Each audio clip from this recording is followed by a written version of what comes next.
Welcome back to Killer Fun. This is Christy. I'm Jackie. And we're so glad that you're back with us. We explore the intersection of crime and entertainment every other week. And today we have the Netflix documentary Long Shot.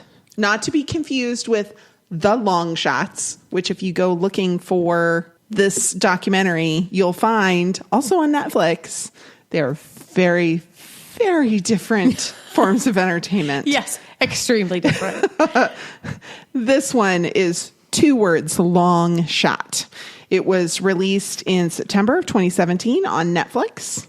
It was directed, produced, edited by Jacob Lamondola.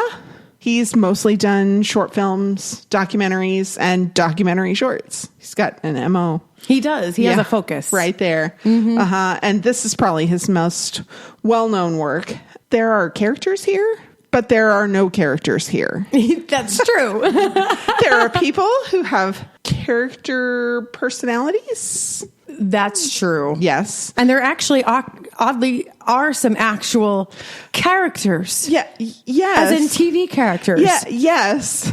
So we have, but everybody plays themselves. So, yes. So probably the most well-known face is Larry David, who is the star of Curb Your Enthusiasm, which plays a big part in this documentary. And he was also the co-creator of Seinfeld. So right. If you very familiar face. Yes. Talk about a character. Woo. Yeah. He's funny. He's a character in real life. Yes. In so many ways. As well as on his show. Yeah. It's fun. He's really delightful in a way, but I have never really quite enjoyed, I never watched Curb Your Enthusiasm. There's stuff about it that I don't enjoy, but I like him, the actor. Yes. I can really appreciate all the kinds of stuff that he does and what a creative force he is and how difficult it is, because a lot of Curb Your Enthusiasm is improv. Mm-hmm. They kind of have a basic idea of what they want to happen, but it's not really a script. Right. So it's not, I wanted to like that show. Did you? Well, my husband's a huge fan of Jerry Seinfeld. Oh, well, yeah. Huge. And, you can really tell if you have watched Seinfeld and talked to my husband, you can kind of see that his personality and humor are very influenced by the 90s sitcom About Nothing. About Nothing. Yeah, it's fair. All right, so shall we recap? Let's recap this story. Oh my gosh. Wow. Yes. Wow. I mean, because I read the blurb, that they have on Netflix, and I'm like, that'd be good. Mm-hmm. And I really kind of intentionally, I had wanted to see it, but didn't watch it until we were ready to cover it. I've watched it twice. It's pretty intense. Because it's just, I literally gasped out loud and said, "Oh my gosh, there he is!" I did too. Yeah. Okay, good. I did too. I was watching it with such, I don't know. You're like, what's going to happen, and you're surprised. I'm so invested in it, in the process that they're showing. Yeah, it was good. Yeah. So let's recap it. Yeah. So first we meet Juan Ignacio Catalan, and he admits that as a child, he'd been enamored with his brother's gang lifestyle. His brother was a member of the Vineland Boys in Los Angeles, and Juan served as their getaway driver for a variety of crimes. After Juan was arrested the first time for participating in some of the gang's criminal activity, he decided this was not at all what he wanted, and that he very much desired for that to be his last trip to jail, which, can I tell you, I'm just glad that he had been a part of it and was able to kind of get out of it, because my understanding is that can be quite difficult. Quite difficult. Good for him. Yeah. Mostly. So in August of 2003, Juan is arrested at their family-owned machine shop where he works, in front of his dad and his girlfriend, and it's pretty tough. Juan's brother had been arrested for murder several months prior, and Juan and his girlfriend Alma had attended a preliminary hearing for that particular offense. Martha Puebla was there and had testified pretty unhelpfully for the prosecution. She said she just didn't see anything. Now Martha's dead. She's been shot, and the detectives believe that Juan killed her because she testified at quote unquote against, which she wasn't really against. She said, I didn't see who shot the guy in front of my house. It was a benign sort of testimony. Really, it was. Of course, Juan denies that he killed anyone, but Detective Juan Rodriguez and Detective Martin Penner are undeterred. So Juan had a cousin who was a filing clerk for an attorney, and that's how Todd Melnick became his defense lawyer, which I thought, oh, well, that's good. It's always nice to know somebody. I mean, right? Boy, especially in this case. Oh, my gosh. And Melnick seemed like, I mean, if somebody's going to defend you, that man was tenacious. Yeah, and he really was. likable. And likable, which kind of surprised me. Yeah, because he came across like a good person. And, not to be rude, but we don't tend to have a connotation of like the good, likable person Being with this attorney. Particular type of defense attorney. Right. Yeah. Exactly. So Melnick took on the case, even though he had not seen the police evidence. All he had was the story that Juan told him. Mm-hmm. And something about the way Juan told the story to him really made him say, I believe this young man, so I'm going to help him out. So the detectives show that a witness had identified Juan's photo from a group on a piece of paper. They call it a 6-pack. Right. Yeah, so it's 6 photographs on a piece of paper, and they show it's circled and dated with a signature next to it and a statement written on it that says, this is the guy who I saw shoot my neighbor. Mm-hmm. So Melnick asks Juan where he was on the night of May 12, 2003. Where was I the night of May 12, 2003? Where was I June 12th, 2019, which is about the same amount of time between when we're recording and, how much time had passed. Right.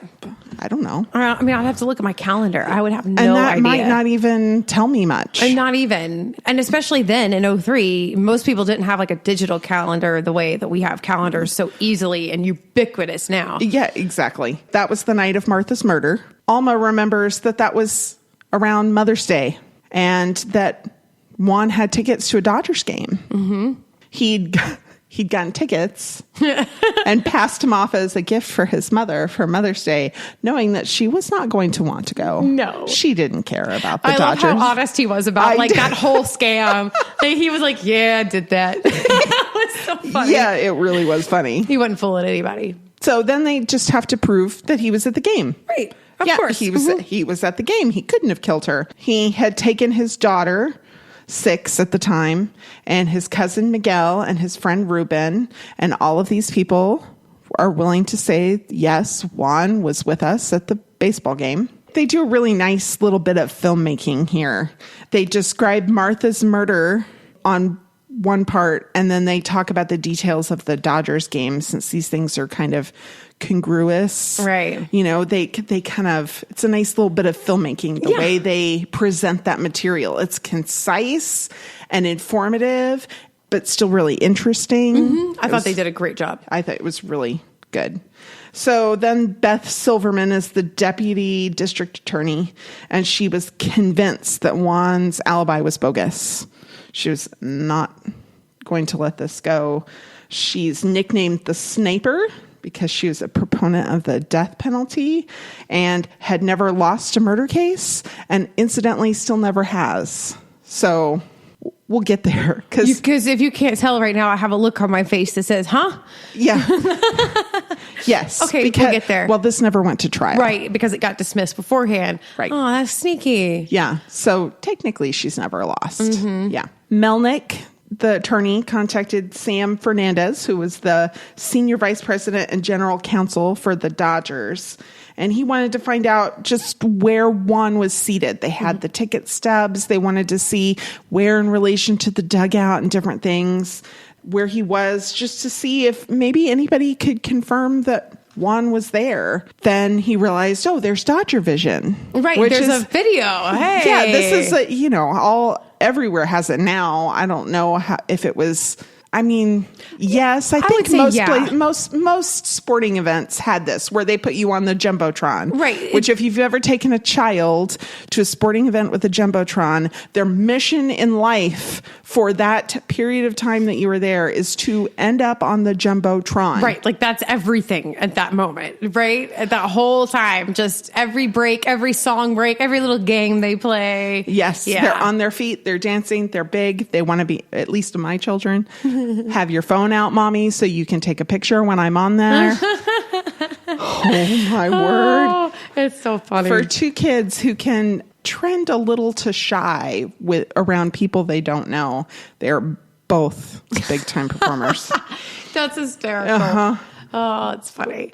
Yeah. So they had recognized though that, okay, first of all, the game was televised. Yeah. So, but they hadn't really seen anything on the video, or had they started looking at that yet? I don't think that they even really looked at that because they could just pull the original tapes from Dodger Vision. Yes. And Dodger Vision is more than just the live feed of the show. It's got everything. It's got everything, and every play that they put up, they put it on the Jumbotron, and then they have stats below it and all this stuff. And, and then it's pans of the crowd and zooming in on people. And they have a record of every camera angle, even if it wasn't being used, even if it wasn't currently live on the screen. So the switcher, had all of these options. Well, you got all these cameras and they're rolling. Yeah. They're rolling. And they keep all that film. They keep it all. At that time, 2003, all of this was on VHS tapes.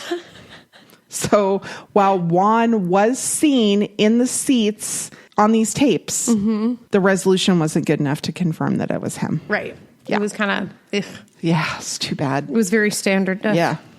I mean, we have better footage on our Facebook. Yeah. Oh, from a cell phone video than that gave us there. Yeah. Isn't that funny?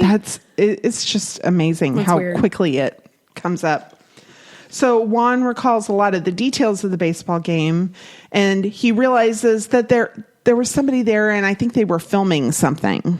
Melnick goes back to Dodgers media relations and wants to know, was there something being filmed? And they're like, well, there actually was. And here's the number of the production company, and it's HBO. So Tim Gibbons, who works on Curb Your Enthusiasm, he takes the call from Melnick. It was an episode of Curb Your Enthusiasm, obviously, starring Larry David. And it had a portion filmed at that game, the carpool lane from season 4. And in this episode, Larry wants to go to the Dodgers game, but traffic's bad. And the carpool lane is moving, hence the title of the episode. So Larry hires a sex worker so that he can legally drive in the carpool lane. So he illegally hires somebody to make it legal for him to drive in this particular lane. And he ends up taking her to the game. And when they were planning this episode, they were trying to figure out how they were going to do it. It was important to Larry that it be in Dodger Stadium, because hometown team. Filling a stadium with extras. That's hard. That's hard. So when they talked to the Dodgers, they said they could film at a real game. So that's what they did. So they filmed in a couple of locations in the stadium, and those were arbitrary. It was wherever there were seats available where they put these people. Originally, they weren't going to let Melnick look at the unreleased tapes footage. Of this. Yes. And then they decided, okay, fine, you can come in to our studio and look at this stuff. Juan had taken his daughter to get concessions, and when he got back, there was a camera crew blocking the aisle, and they told him to wait. And then somebody let him through. One of the productions assistants said, who said, I was a really crappy PA and I just let him through. Yeah, he said, I don't even know if they were filming. I don't know if I knew if they were filming. I just wasn't a very good assistant. Yeah, he was just a crappy PA who let him through. And I'm like, thank God you did. Yeah, exactly. And there is a super clear view of Juan and his daughter walking down the aisle, and then they keep going, and there's additional footage where you can see them in their seats, and you're like, this is when I was like, hallelujah! Did I not tear up? like in this moment, like the filmmaking of this thing, because the suspense that they built over all of this, and then they hit that footage and they put it in slow-mo, and all of a sudden you see him come into view, and it was like, oh my God. Yes. Which, it's good filmmaking when you know what's going to happen and you're still almost in tears. Yes. Because you're so happy for these people. Yes. The time codes on the footage that he was in was 8:55 p.m. and 9:15 p.m. But the murder took place just after 10:30 p.m. So they're like, not enough. Yeah. Beth Silverman says that he was on the street where she was murdered at 10:43. There's no reason why he couldn't have. She said. Yeah. Yeah. Juan said he bought a bunch of stuff when he was at the game, but he didn't use a credit card for any of it. So he didn't have that to point him to his location. But he did have a cell phone, and he got a call from Alma. She was calling from a friend's phone. She called him at 10:11 p.m. And Melnick knew from the O.J. Simpson case that you can use cell phone tower data to find a location. I love how he made that connection. And he's like, that's how they tracked him, is he was on his phone. And so many things went through my mind. Like, I'd forgotten that he was like all on I'd forgotten that aspect of it. Like that he was on his phone and that they were tracking him with the towers. And I had forgotten about that and how revolutionary that was at the time to go, you can do that? Yeah. Wait, what? And, and then to think now, he was on his phone and driving, and I think just how things have changed. I don't know. It was just kind of one of those moments where you're like, wow, that's an anachronism right there. Was O.J. Simpson driving or was his friend driving? He was driving. Oh. I think he was driving. I don't remember. Gosh, I don't know. It was a long time ago. My mother had that VCR rolling. Okay, the whole trial, the whole chase, the whole thing. Wow. People were obsessed. Oh my gosh. She was obsessed. Yeah. Yeah. Tasha Boggs is the next tele employee who helped Melnick get and understand the cell phone data. And the cell phone tower near Dodger Stadium that the call from Alma went through to Juan's phone only had a radius of 1 mile. So, it's pretty limited to where he could have been to have that particular call bounce off that particular tower and get to him. So they were able to place him at or near the stadium too late to have gotten there to be the murderer. Right. So Judge Leslie Dunn said that she found the cell phone testimony really confusing, that she really wanted a map plotted out for her, and they didn't have that. Doesn't that blow your mind? Like, why did nobody think to do this? Well, I don't know whether it's just because we live in this day and age and we get it so much more now, but I don't even know why you need a map. Like, how is this? But, if I wanted to know, I'd pick up my phone and I'd look at the map. Or if I wanted to know and I was a judge, I might be resourceful enough to, open a map. Yeah. Look at Dodger Stadium, understand what a mile is, and draw a circle. Like, I don't even know how this was so confusing. Well, my understanding is there was a lot of technical talk. There was a lot of technical talk about this is the number of the tower that was used. Thank you. Yeah. Yes. Uh-huh. This is the number of the tower. Here's other numbers and where their location is and their cell phone numbers. It was confusing for her. I guess it was also kind of new for everyone, whereas that is so less confusing now. All of us kind of know what our closest tower is, right? No, I don't know the number of it, but if you told me the number of it, I could tell you where it was. Like, you know what I mean? Like, yeah. I know I live this far from the tower. That's why my reception is crappy. Or it shouldn't be crappy because I live freaking that close to the tower. Yes.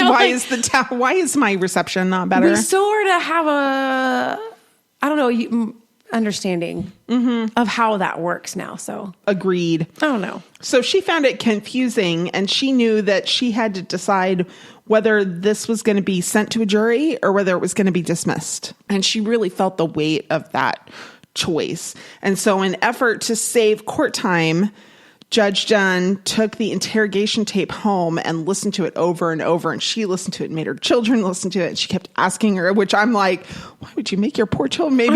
Maybe they're like into that stuff as teenagers. I don't know. I don't know that I would have my children listen to it. But she kept asking herself over and over, is this the voice of a guilty man? I have so many thoughts. Yeah. We'll have to debate all of that later. I mean, so many thoughts. Mm-hmm. The judge did believe that the prosecution's one and only witness had every intention of being honest and credible, but due to the circumstances and the evidence available, it all pointed to Juan not being the person who committed the murder, and she decided to dismiss the charges. Right. So it was later learned that the detectives were working with some inappropriate means, and that the photo with Juan's photo circled was fake. And I also read that that's not technically against the law. Their particular case rode the gray area of what was legal and not legal. Because there is an amount of deception you can use. Right.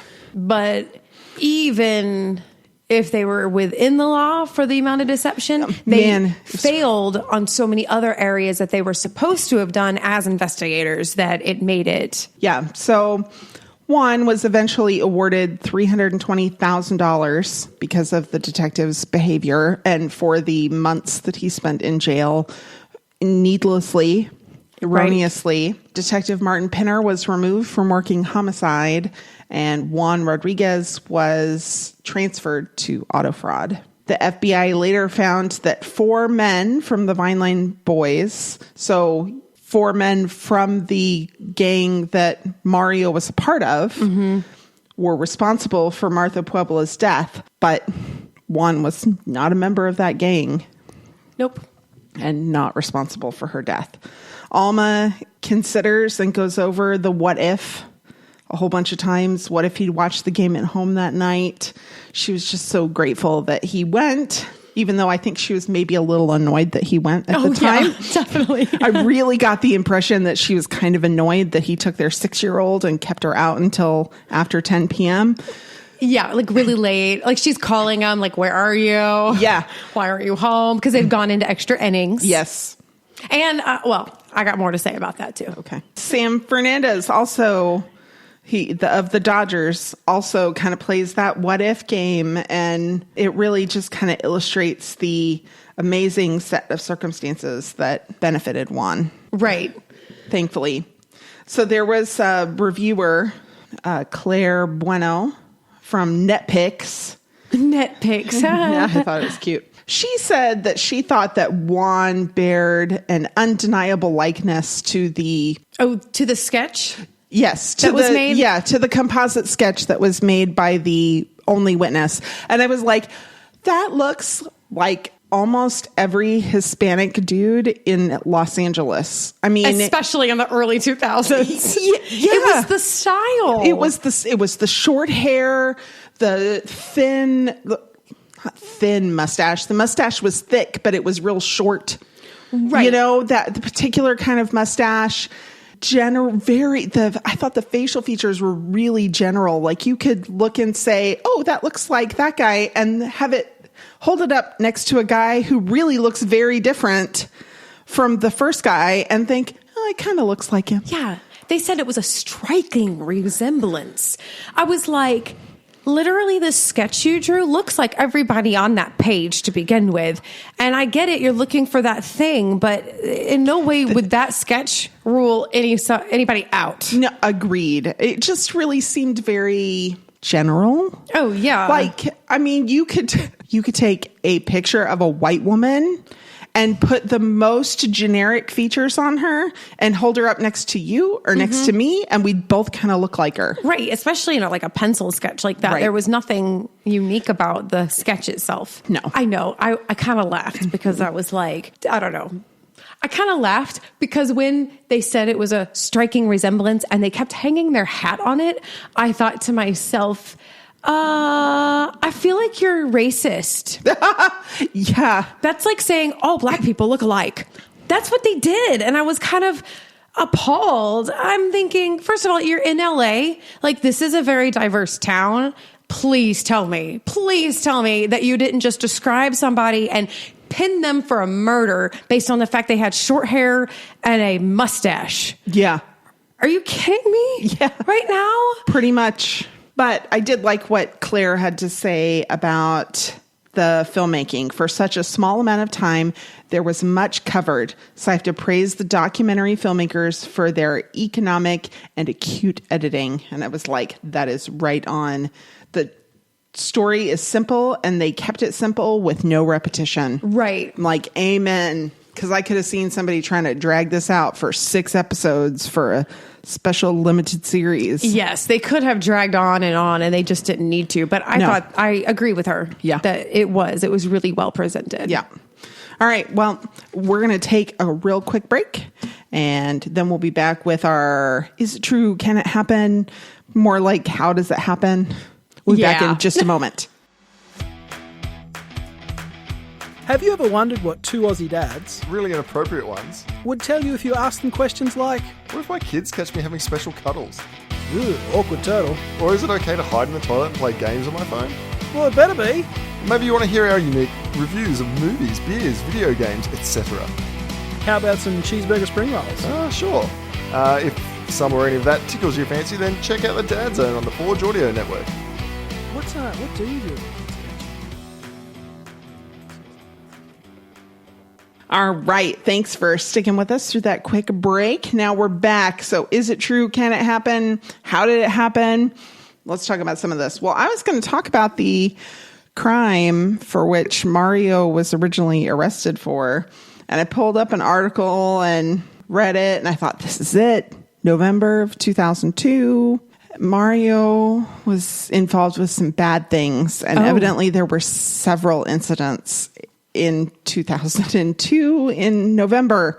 So we're just not gonna, Too much. yeah, there's drive-by shootings and Geez. yeah, it was not so good. Yeah. So Todd Melnick, the attorney, believed one, but didn't have the prosecution's info. And so that kind of got me thinking about how and when does the defense get that? Well, that's called discovery. Right. Yeah. He does find out eventually, right? Yeah. He has to. Yeah. I mean, he gets the information.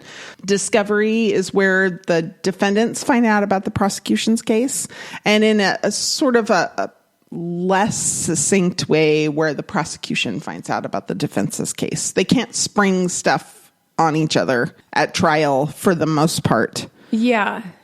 So you can't just like hold back your Ace in the hole sort of situation. Yeah. Exactly. So the defense gets copies of the arresting officer's statements and reports and any statements by the witnesses, and then they get a chance to look at the evidence. The idea of discovery is that it's going to promote a fairer trial, that if both the prosecution and the defense have a chance to look at the evidence that the other one has, that they can both make sure that the evidence is being presented in a factual way. Right. You'd think, okay, these rules are to protect the defendants. Yeah, not really. I mean, yes, because it's a fairer trial, but it also promotes settlements. Oh, yeah. Yeah. Okay. So if yeah, you I can see that the prosecution has a really tight case against you, you might settle for something. Or if you see that the defense is really good, you might settle for something less. That makes sense. And that 90% of all criminal cases are settled before trial. Well, I guess that is a good thing. I mean, to a degree. Yes, but there's also the idea that if a prosecution's case isn't that strong, they're still going to get disadvantaged people to plead guilty because they can't afford the expense of a trial. Yeah. There's a lot. That's more issues than we're going to go into. All right. Well, Right now, we're going to talk about Dodger Vision. Okay, let's do that instead. Because holy moly, there are 31 people who work on the Dodger Vision crew. I just didn't realize it's like a full-time job for 31 people. Right, and all the teams have them. Yes. In fact, most of the colleges have them too. Yeah. I mean, it's just, it baffled me that it was that big of a crew and that they're like on all the time. Dodger Vision screens actually have the highest pixel density of any screen in Major League Baseball. Wow, really? And they have still to this day, like true? Yeah. Wow. Yeah, even still. So they've always worked to be on the cutting edge, and they're something that's specific to them is that they have a very original shape to their in-stadium boards, that there's like a hexagonal shape that was the original shape of the scoreboards, and they've maintained that. Oh, well, that's kind of cool. Yes. And they're so serious about their Dodger Vision that it's all housed in a control room that is behind bulletproof glass. Wow. That's something. I mean, control room, okay, locked, got it. Bulletproof? What happened? I'm like, okay. What happened? Yeah. Like, except the equipment. So this is what I'm thinking. LA, if you've got production people, if you've got crew people who are getting into the business, this would be a fantastic job, a fantastic 9-to-5 kind of situation while you do creative work. I can't imagine that the equipment they have is super top of the line, and maybe in LA, in certain areas, there would be independent crews who may not operate cleanly, and with crime, they might find a market for. Yeah, they need glass, so they made it bulletproof because so it had to be lots of expanses of glass, make it bulletproof so that when the stadium is empty during the day, somebody can't just shoot the windows and steal it all. Okay. So I'm going to guess that's likely why. I see, and I hadn't really thought of that. I'm like, I was like, what happened? Somebody did not want to be on the kiss cam. I mean, seriously. Somebody said, no, I will not marry you, and shot the place up. I don't know. Bulletproof glass, but I bet you that's why. I bet that's right. Cell phone data triangulation. I was so fascinated listening to this because they have that element of being this far away from the beginning of that, to kind of giggle at the beginnings of it, but also to sort of realize how long it took us to put laws in place about data and privacy. You notice that they went straight to Nextel. No warrant, nothing. They just went to, and they were like, sure, I'll tell you where this person was. Yeah. Oh my gosh. You know, like, so it was kind of interesting because for one, it was like, yes, please just tell them where I was. Yeah. Which now we have the opposite problem. A defendant can't just waive and give permission and say, yes, you may just look where it was. Right. Now you have to go through a warrant, which actually is harder. Can slow things down. When it should be the person who gets to say who has information from me. I'm the one. I get to tell you. Yeah. Not a judge. Yeah. Not evidence. I get to tell you. Right. I can waive my privilege for anything. I should be able to do that. So it was very interesting to watch this. It kind of brought up a lot for me. Well, so I purposely looked for some older articles. Yeah. To try and get, now the oldest one that I could really find was 2008. So they were talking about using like a GPS to pinpoint that can be pretty accurate in 2008 even. The less accurate was the cell phone triangulation, which is basically what they were using. Right. For one. They weren't really using triangulation because it was only bouncing off of one tower, but the one tower had a fairly small footprint of service area. Really, that's not very accurate. One was really lucky that it bounced off of that particular tower, and that tower wasn't too busy or too overwhelmed, or so that it wouldn't bounce it to another one. Bounce it to a different one. So he was really. It could have been bad.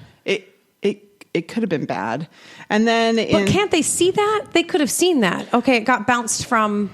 I don't know if they could have in 2003. I mean, I would. Maybe. I mean, I would think they had to. Only because, well, this is what I'm thinking. I'm thinking that if they're doing maintenance on their towers and they're tracking their own workload, they have to know which towers are taking excess, right? So I feel like they probably, for maintenance purposes, but if you were to call them, would they realize they need to track that portion of it?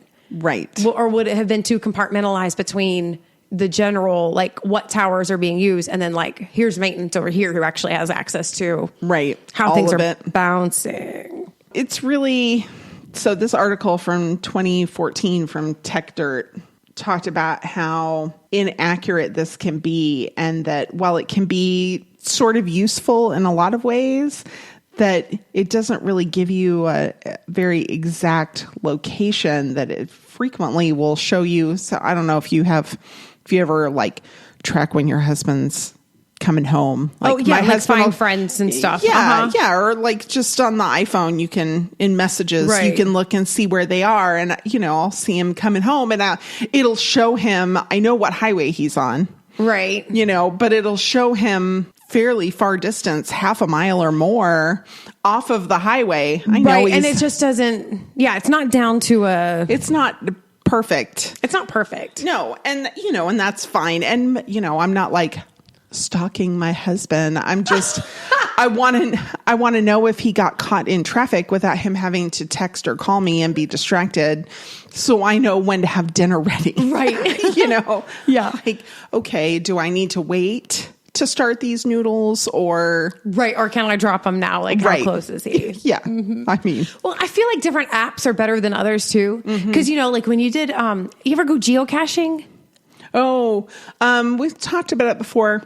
My kids never found an interest in it, but I thought it was really cool. It is really cool. And if you're using GPS on your either maps or like you're using it through an app, that gets you down to like a matter of feet on the geocaching. So, I mean, it's pretty close, but you hit the Find Friends app and it's like, somewhere about over here. Yeah. You're not getting coordinates, Yeah. So I don't know. Different apps can use it differently, but in 2003, oh no, that stuff was even in 2014. This article was saying how cell site location has been used to convict lots of innocent people. That it's shown them in an area where they were sort of close to, but not really at. It like, quote unquote, pinpoints them in a location, but they weren't really at that location. And when you're talking about several hundred yards, that could be a big deal. It can make a big difference in a prosecution's case. It doesn't matter that much to your cell phone provider. Oh, no. At all. Yeah. Right? Yeah. It is hard because, it's a multifaceted thing. And that's why the investigation matters, whether it was done well or not. Because say you go and you find out, okay, this person was in the general area. All that does is give you information about how you might proceed to find evidence. Right. It isn't evidence inherently in its own way. And people don't understand that. Even prosecutors often do not understand that this is a piece of information. It is not the information. Right. And just because the data is there doesn't mean that it's accurate, doesn't mean that it's foolproof. And it doesn't mean that it's complete in its story. No. So, it's hard. But, the laws surrounding that are such that, I mean, when we talk about it later, when we talk about this investigation and the deception, we'll kind of play into that because the reasons why investigators are required to do certain things is to help mitigate this false positive. Okay.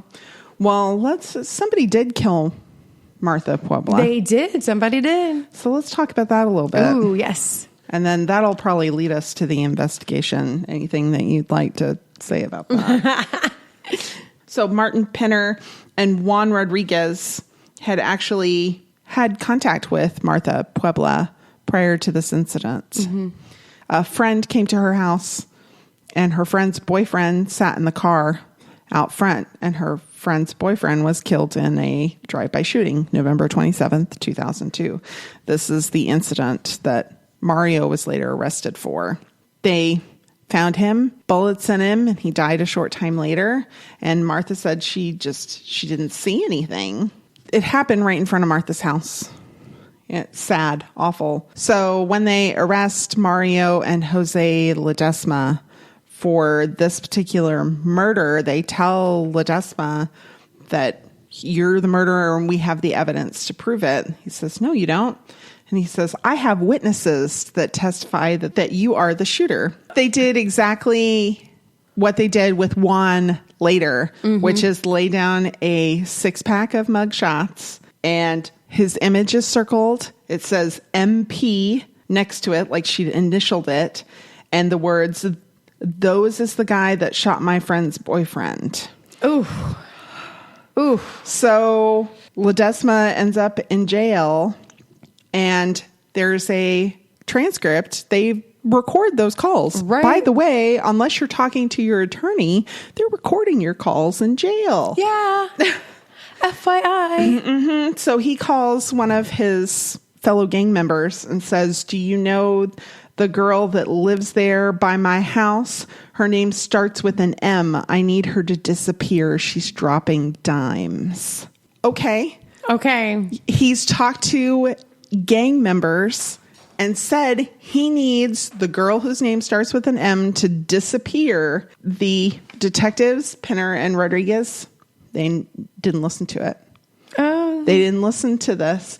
It was transcribed by a company that is used by the LAPD, and it was done badly twice. It was later that a Spanish-speaking Los Angeles Police Department officer listened to the message, and he could understand it just fine. I guess the transcription agency didn't speak Spanish very well. And so they didn't translate it well. They didn't translate it well. It wasn't that the recording was bad. It was that it was poorly translated. Then they hear this order to kill the girl. But here's the thing. She'd not done that. That's right. She'd not done that. She said she didn't see anything. So again, these detectives Oh my have gosh. falsified information to try and entrap somebody to admit to a wrongdoing. In this case, the guy had done it. Right. But in doing that, they put somebody else in danger. It's common sense that they did not use. Dennis Kilgoyne, who's California Homicide Investigators Association, agrees. He says, "You're not going to be telling gang members, Mrs. Brown down the street saw you doing this, because that puts their lives in jeopardy." Yeah, you just don't. And they thought they were being all suave by putting just initials. But then they said, "I shot my friend's boyfriend." Hello, you really have identified her. Right. I don't know what they were thinking. I don't either.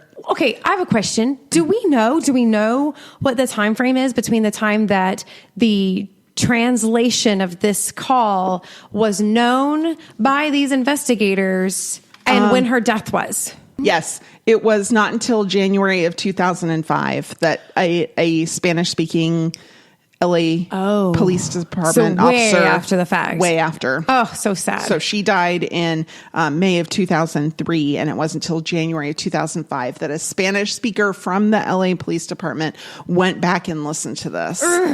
They just didn't do their due diligence. They were trying to cut corners. And it was probably a tough time. It's got to be a difficult call for police, especially police investigating gang murders in an area at a time when a lot of that was happening. I empathize with them, but you cannot put people in danger like that. You can't put people in danger like that. And if you would just do your due diligence, you might actually affect the change that you're trying to cut corners to make. And that's the problem with these shortcuts and being so sure about these things is, you think you've got somebody and then you look at the entire investigation through the lens. If you've got it wrong, you have to leave a door open, right, to check all the rest of what's possible. They should have come across that call by the sheer fact that they should have looked at everyone who was affiliated with this girl and knowing that there was somebody shot outside of her house that was connected to her. Yes. And they didn't actually say, "Hey, and we got somebody in jail for the shooting outside her house. Maybe we ought to look." Yeah. Hello. I guess he had shaved his mustache. I don't know. I don't know. It's just... It really was just they thought they knew who did it, and there was no convincing them that somebody else did. Yeah, they really hated Mario. I know they did. Yeah. They really didn't like Mario. No. They wanted the brother. Well, he was not a good man. He was not a good man, but I think they did a little bit of a... poor choices. I think they did a little, transference there. Mm-hmm. I absolutely agree. And the FBI later found that there were other people responsible for Martha's murder. In 2008, Raul Robledo was sentenced to life term in a closed hearing after he shot Martha. And he is serving a life sentence without the possibility of parole. And there are other members who also are serving. All of them pled guilty because they had done it. Right. Well, We think. That's so crazy. I can't get into all that. This deception that they're using, I think it was clear that their deception, in light of how they handled the whole investigation, was outside of what the law allows. It's such a gray area. It is a gray area. I mean, it's got to be unimaginably hard to work in that kind of job. It's vitally important, but I can't abide the... You have to do it with a certain amount of discretion. Like, you can't just lie. You have to set it up so that there's an implication of evidence that might motivate them to say something. Well, see, circling it and forging the signature Not feels okay. like an outright lie. That's an outright lie. But if they put it down on the table and was like, what do you think about that? Yeah. How do you think a witness might look at that?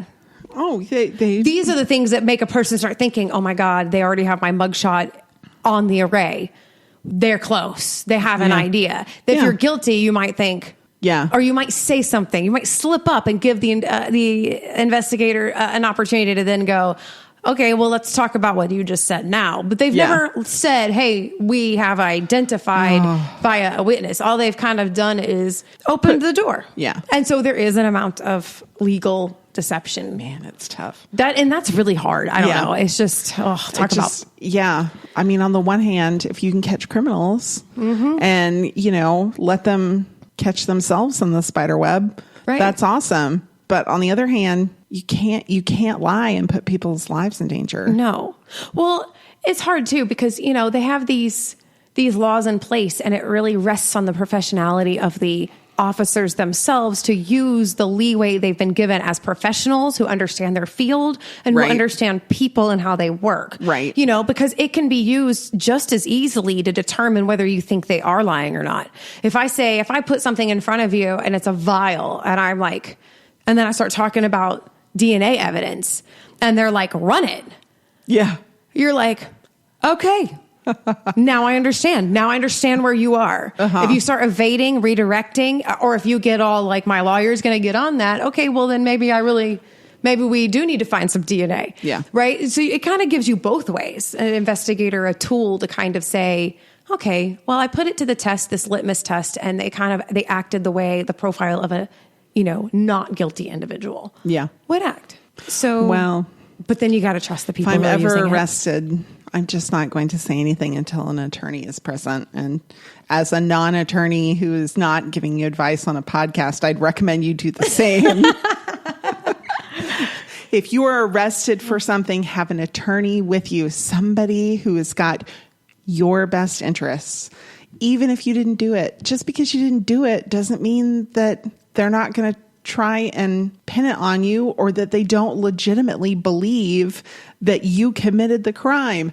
Have an attorney, because that person is looking out for you. And it's not just about the end game or the end result, the decision that's made. It's about what kind of hardship you'll endure during the process if you don't get some support and some counsel right from the beginning to navigate some of the things. Amen. All right. So, psychology break. Yeah. So, Juan gave his mother a gift that she did not want. So, I thought we'd talk about the types of gift givers and what some of the psychology behind that might be. I just love that scene so much, because the look on his face. I mean, I swear I've seen that look on my child before. He just turned into a little boy. Yeah. It was so cute.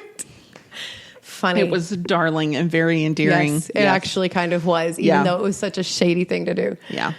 So this article from Psychology Today by Peg Streep said that gifts are both symbols of relationship and also symbols of self. Definitely.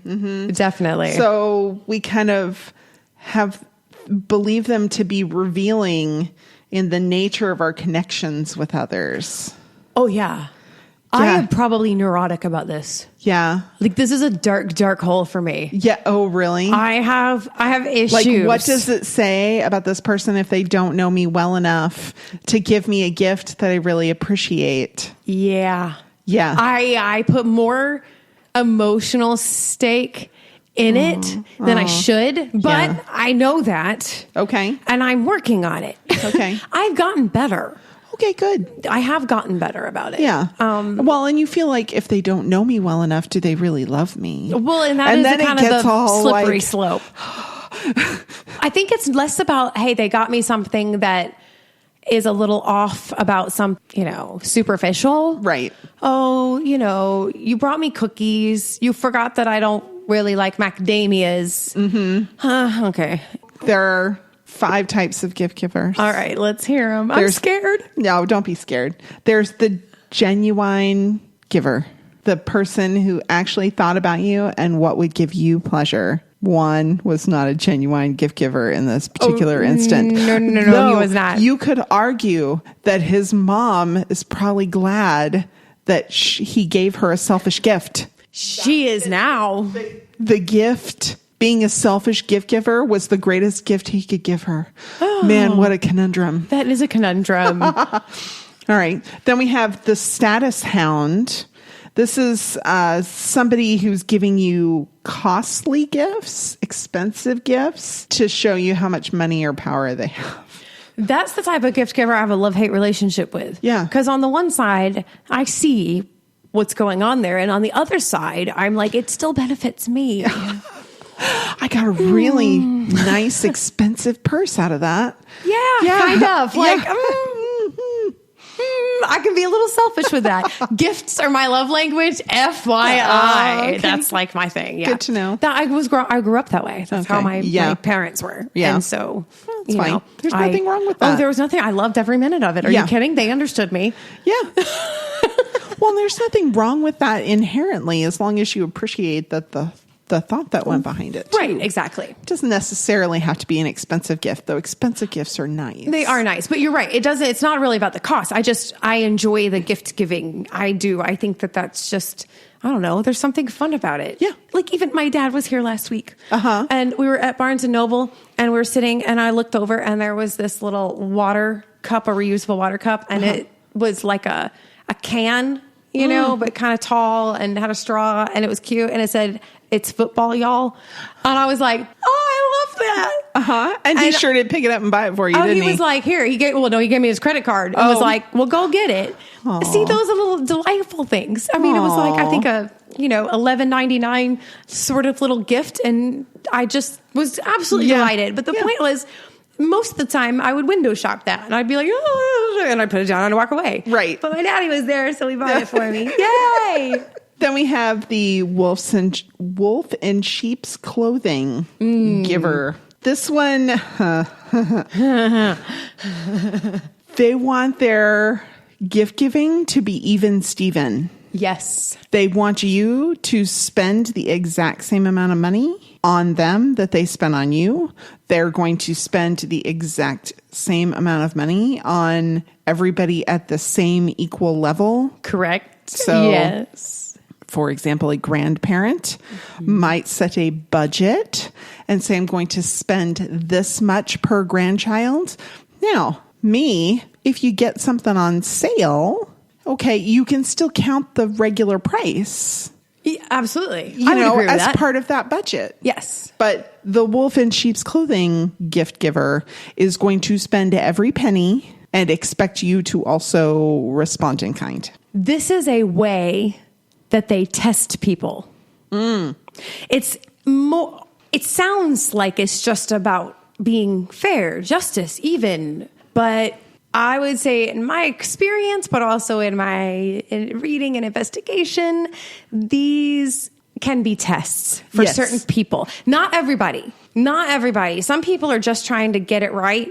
And they just want to be fair and they're just wanting to not mess up in society. And it's a little bit more about being anxious. Yeah. Some people are, I would say a lot of people in this situation are testing it because if you don't reciprocate, that says something to them about what you feel, whether that's true or not.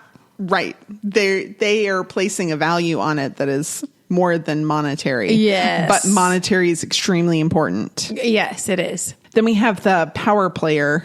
Old Peg Streep says this might be the worst kind of giver because they understand what gives you pain consciously or unconsciously, and they give you that.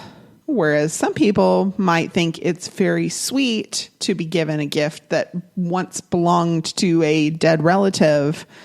They understand that every time that you look at that, you're going to be reminded that that person's dead, and they still give you that gift. Yeah. And it's a power move that's really unkind. It's a push them down. It's a bully move. Oh. It's a bully move. And it's manipulative. Then we have the complainer. This is the last one. They're gonna give you a gift. It might be a nice gift. It might not be a nice gift. But what they are going to do is they're going to tell you how difficult it was for them to get you this gift. They're going to tell you that it was more than they could afford, that they had to go out of their way to get it, that it was a pain to wrap it, that shipping it was just a nightmare at the post office. Somehow they're going to find a way to complain at you. Yeah. Yeah. It's like they hand you a gift and then a dish of guilt.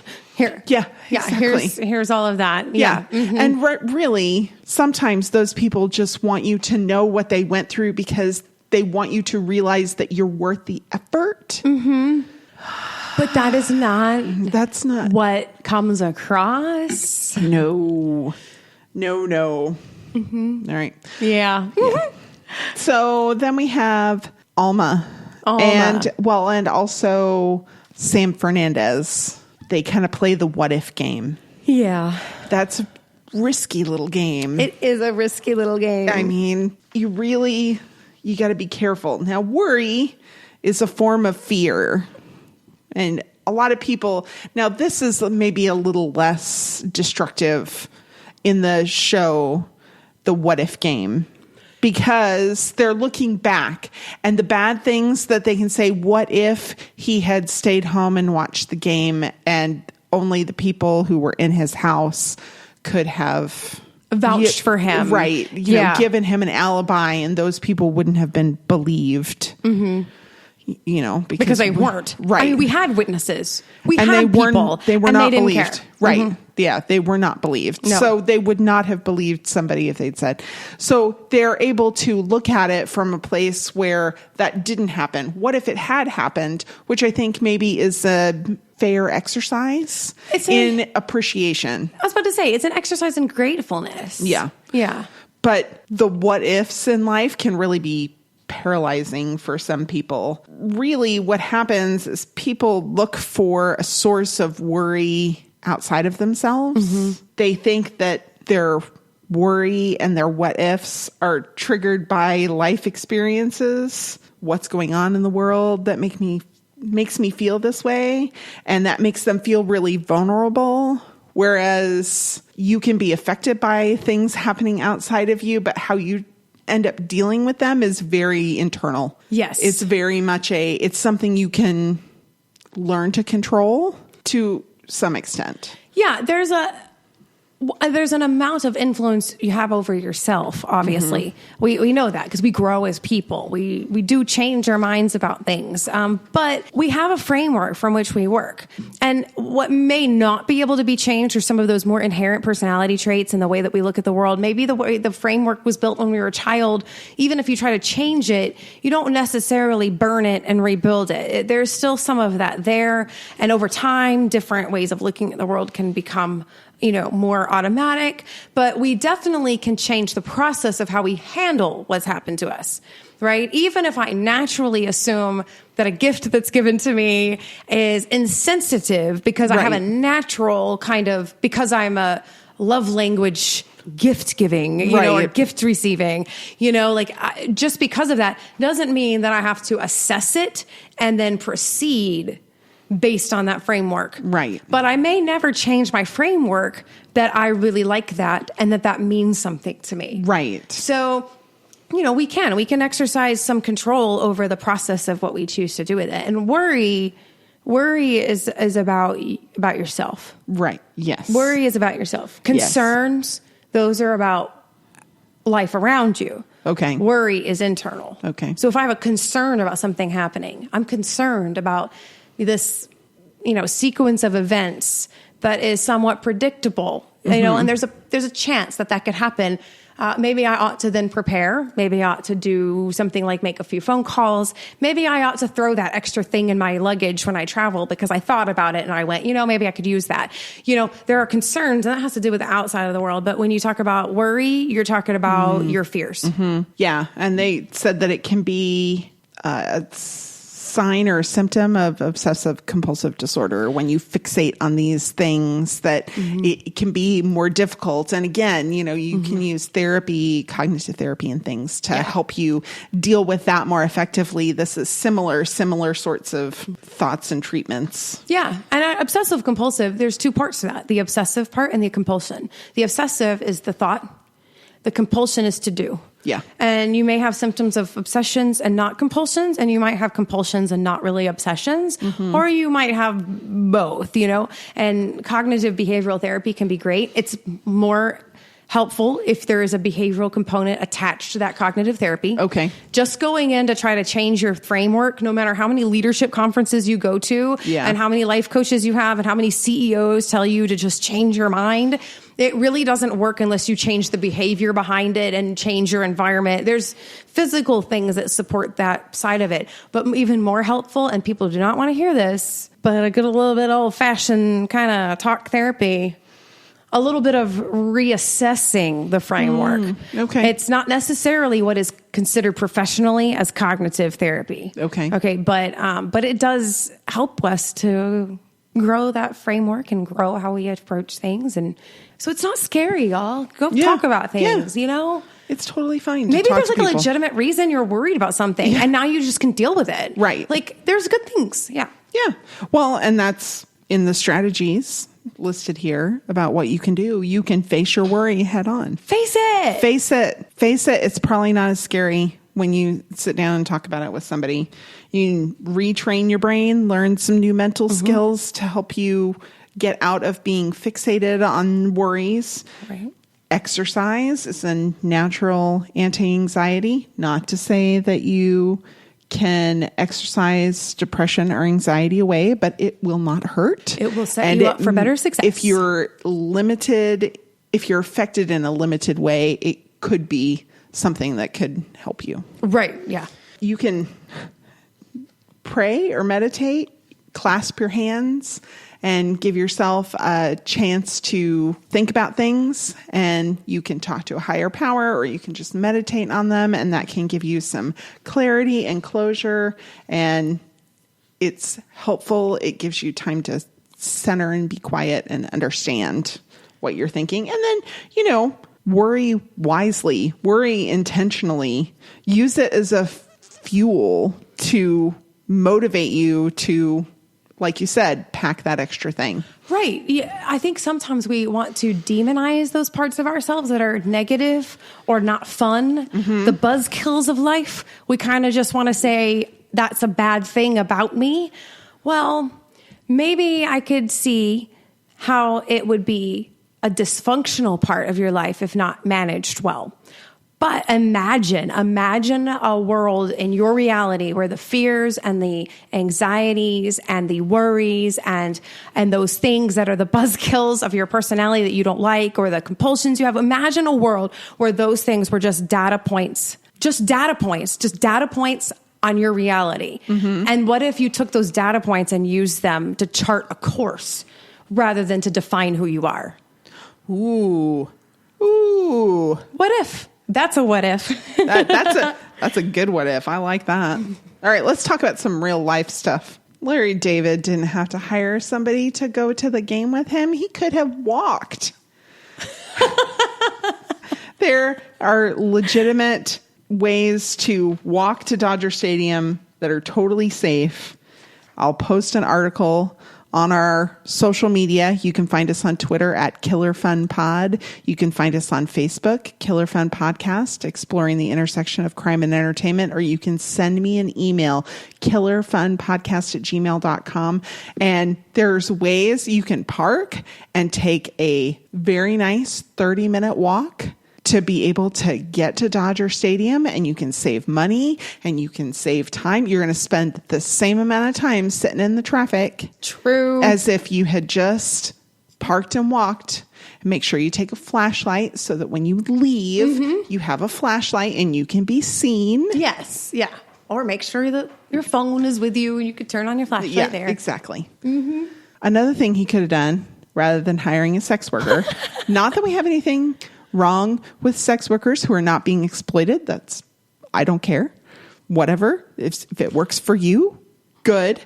You can also rent a friend.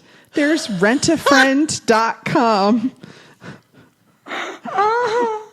You can find somebody local to go to a movie or a restaurant with. They can go with you to a party or an event. They can teach you a new hobby or a skill. And this is strictly for platonic relationships. Rent a friend. Rentafriend.com. They said that you can, most rent-a-friends start at about $10 an hour, but depending on what you're doing, a lot of people won't charge you anything. This is just a way to meet a new person, maybe have them vetted a little bit rather than just, going to the Meetup or Craigslist. Yeah. It also seems like a really good way for serial killers to find their next victim. It does. It really does. I thank you for saying that. It's really creepy. Yeah. Yeah, it's really creepy. Yeah. So next time. Okay, wait. Oh, I got to say one more thing about this documentary. Please do. Because I just want to point out that the Dodgers were playing the Braves. Oh, yes. And I just want to point out that the Braves won. Okay, which was not clear in the documentary. And that's my team. So I just wanted to tell everybody that it was a really great documentary. It ended really, really well. So, all right, Braves, they are doing well. I am rooting for the Braves. And just be aware that from now until fall ends, I might start talking a lot about the Braves because we're headed there. All right. So chop on. That's awesome. You have no concern about baseball at all, do you? If you could pick any sport and say, which one do you care the least about? It'd be baseball. I'm sorry. It would be baseball. That's okay. That's right. I got enough love for both of us. Okay. It's okay. And so, we're going to keep chopping on, Acuna. It's all right. Still love you, man. It's all right. Okay. By the time you all hear this, you're going to be forgetting because then 24 news cycle has moved on. But at this moment, just, throwing my encouragement out there. It's okay. good. Excellent. Okay. Great. So next time, we're going to talk about Bernie. I can't wait. Starring Jack Black. It's not a documentary about Bernie Sanders. No, and it's also not Weekend at Bernie's. No, it's not Weekend at Bernie's. However, it is based on a true story. I can't wait to see this. You've mentioned this before, and I'm kind of excited to watch it now. It's sort of like one of my favorites. Yeah. Yeah. Okay. And I like Jack Black. So Bernie. Love it. Bernie. Check it out. I believe it's on Amazon Prime. I believe so, but you can also rent it on iTunes. Oh, yeah. So anywhere you get your movies, you can find it. You can find Bernie. Awesome. And FYI, for those of you who are a little, I don't know about it, Jack Black. Okay, let me tell you, Matthew McConaughey. Oh. Also. Nice. Okay, Matthew McConaughey's mom. Really freaking hysterical. And you know what? Shirley MacLaine. Need I say more? No, not really. Thank you. And Matthew McConaughey is now a professor at UT. Know. I got a kid who's extremely excited about this, right? Well, I'm sure you do. He's his very eyes interested in film. Set on UT Austin Film School for a while. And so this is just money. Yeah. Yeah. No, he might UT not be there Austin, anymore. take our money. Yeah. Yeah. I'll sell a kidney so my child can go to a state school. I know, right? All right. So we'll talk about that next time. Thanks for listening. All right. We'll see you then.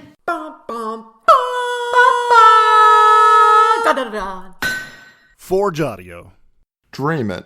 Build it. Share it.